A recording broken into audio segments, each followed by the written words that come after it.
Welcome to Dare to Date Me, where we're going to dive deep into the dating debauchery of the day and age right now.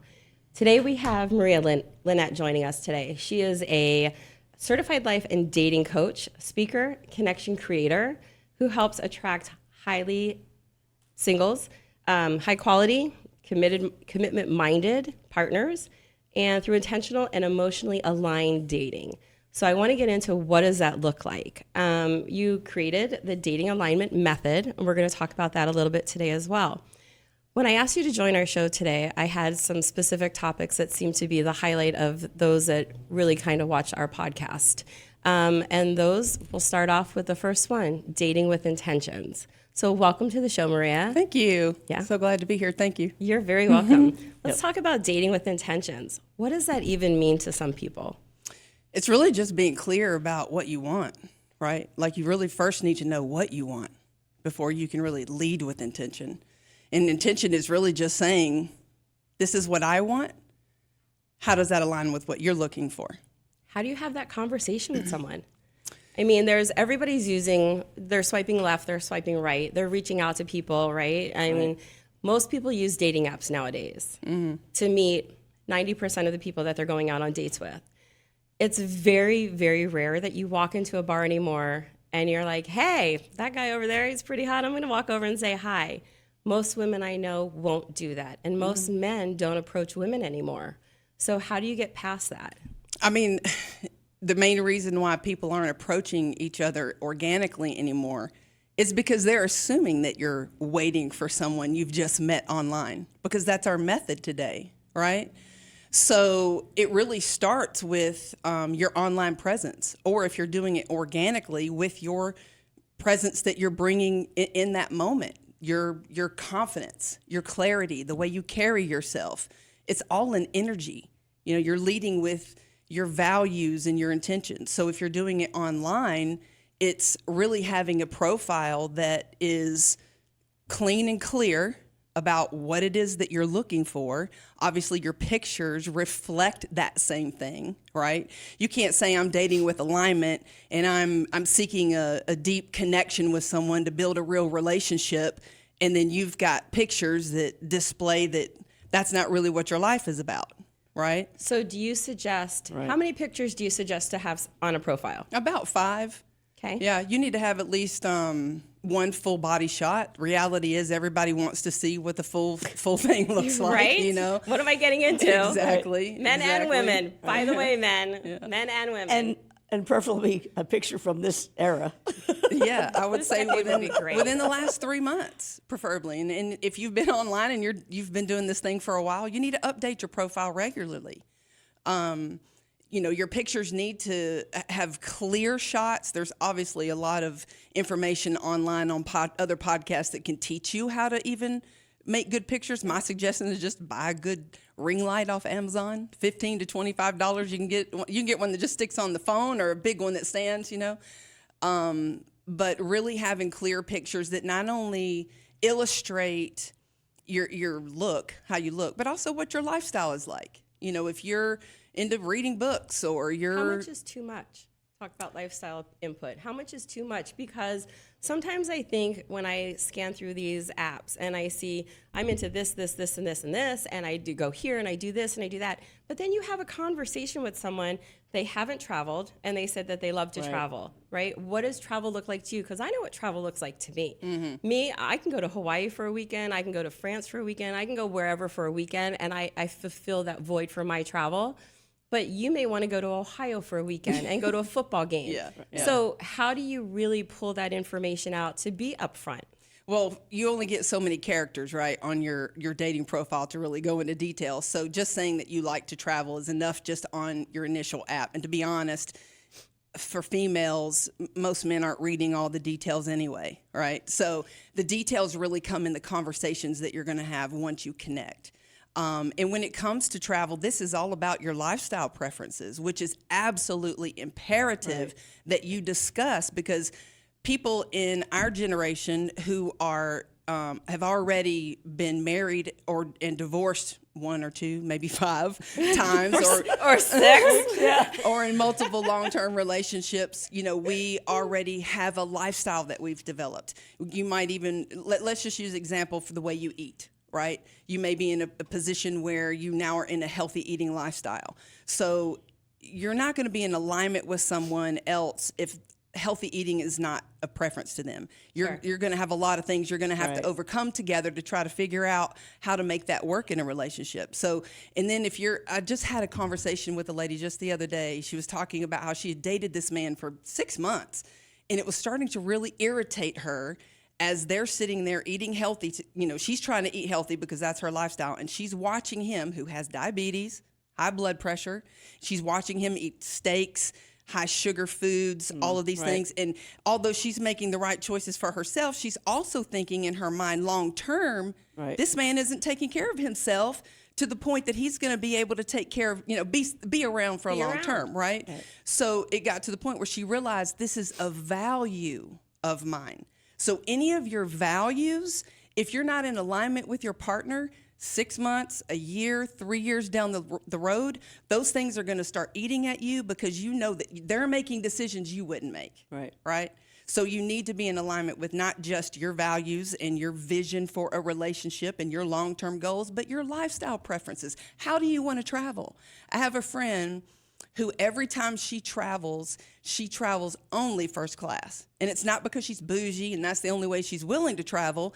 It's because that's her way of rewarding herself after a year's long hard work. Sure. So she travels in class. So she doesn't want a partner who's like, can't we save money if we just go sit and coach? And can't we use this coupon for this and that? She wants to travel the way she wants to travel. So that's another example of a lifestyle preference. So how do you bring that up when you're in that relationship with your partner? When do you bring that up? Do you have, you all have those initial conversations where everything is, butterflies and rainbows, right? And they're trying to be on their best behavior and put the best foot forward as far as those things. I can do that. I can do that. I can do that. Mm-hmm. But the nitty gritty, how do you have the tough conversation? How do you start it? Really and truly, like with my clients, I go through all of their top values with them, and then I help them identify what specific questions they need to ask in those particular categories to make sure that they're in alignment. It's not just a simple question of just, do you like to travel? It's the nitty gritty of like what we're talking about. Well, what does travel really look like to you? How often do you do it? When you travel, do you make a full itinerary that you have to stick to, or do you allow some room for flexibility? Like you're really having an in-depth conversation to find out what it looks like in everyday life. It's another example with spirituality. This is such a huge area where people are so confused because everyone has a different definition for what religious means and what spirituality means. Sure. So it's a conversation that you need to have to get clarity about what it means to them. And is it in alignment with your vision of that? Right. How do you practice that in your everyday life? If it's spirituality, do you pray every day? Do you meditate every day? Are you attending services? Are you going to Bible studies? Are you involved in your community? Or are you just someone that shows up on Easter and warms the seat at the back seat on Sundays? Well, that's what you're saying as far as when it comes to values as far as the way that they're going to be living their life and what they want to be true to themselves and somebody coming into it. Because you don't have to be with somebody that does everything with you every single moment of the day. Exactly. You can go play golf. I hate golf. I like to go do this. You don't like to do that. But that doesn't mean that you're not compatible. Right. So, you bring up a very good point because sometimes when people are seeking relationships, they do tend to rely on their partner to be everything for them. And that's not reality. And it's not really fair, to be honest, right? Your partner needs to have that time to themselves. You need to have time to yourself. Right. Why? Because it restores your energy. It allows you to show up 100% for your partner when you do come back together. and you're still the identity of the person that you were when you met them. Yes. Because if you try to change that person and try to fit them into a different kind of a mold to fit into something, then you're losing that person that you fell in love with. Yes. And you or trying to fall in love with, because then they're not themselves anymore. Yeah, and you should never try to want to change that in somebody. If their lifestyle is not something that you think that you can support, then you're talking to the wrong person. Right. Right. To give you an example of another like conversation around, lifestyle, one of my clients, he and I were just talking today, and he's like, I've been talking to this girl, and it's really important to me that I build a healthy fitness lifestyle with my partner. His vision is seeing the two of them working out at the gym together, right? Well, she made a comment that she doesn't like to go to the gym because she doesn't like the way it smells inside. So rather than just being like, oh, okay, well, this person's not in alignment because it's not my vision, first identify the value, because the value isn't the place, it's the healthy lifestyle. Right. Sure. Identify, well, what does a healthy lifestyle look like to you? Right. And if it's not going to the gym every day, but you're willing to partake in this activity with me, then what does that look like to you? How can we build something that's going to work? Well, that's like, could we go hiking together? Could we go play a round of a golf sport. together? Right, a Could we sport. go, walk around the block every night together? Yes. Like, I think we need to start thinking outside of going to a gym for a workout partner, right? I Yes. mean, there's some people that don't like it. Yes. It's one of the things that I've, Well, you're not a gym rat. You're not a gym rat, but that Right. doesn't mean you're not a healthy lifestyle person, because there's sports, there's walking, there's hiking, there's chopping a cord of wood, for God's sakes. I mean, everything is Paddleboarding, we all love Paddleboarding, paddleboarding right? in Yeah. Arizona, right? Yeah. I mean, there's so many other things other than going to the gym. So, it goes Right. back to, how do you lead that conversation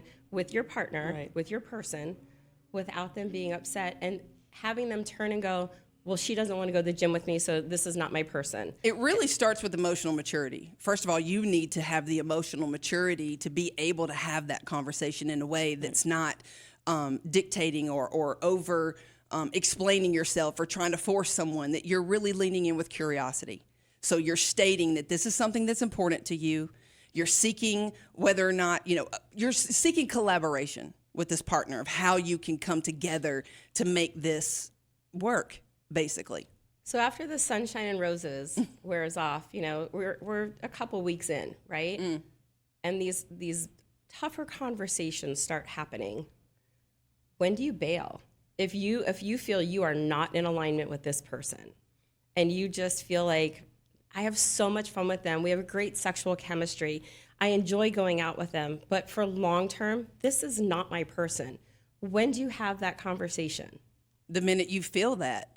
I mean, you don't want to ignore your standards just because you enjoy someone's presence, right? I've said 1,000 times, I'd rather sit on my couch alone at night and talk on the phone with a friend of mine or something, versus have someone sitting on the couch next to me that truly does not want to be there, or is truly not engaged in being there. You're wasting time and energy. Exactly. Yeah. You're just trying to make you keep putting those bad Band-Aids on something, and it's never going to Yes. fix it. Or trying to make something work, right? A lot of times we tend to think that if we just, shove things under the rug, if we give the benefit of the doubt, or if we just give it a little more time, it'll develop into love. Yeah. And that's not how it works. Great Usually sex does not always lead to true love.